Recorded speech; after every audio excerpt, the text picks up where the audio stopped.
אתה יודע? אומר לו, תביא לי. תשמע סיפור מעניין. אתה שומע?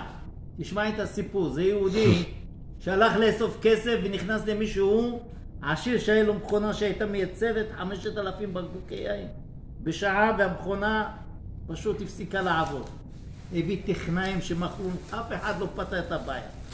בא אליו ראש הישיבה, אומר לו, תביא לי את הכלים. הראש הישיבה הזה הוריד את הכובע, הוריד את העניבה, הוריד את המעיל ואת החולצה, כן? הוא קיפל את השרוולים שלו ולקח את הממרא, אמר לו, תוריד את החשמל, תביא לי את הכלים. הוא התחיל לפתוח ולסגור שם אולי 250 ברגים. שעתיים פותח וסוגר ברגים שם, סוגר כמעט כל הברגים שהיו במכונה.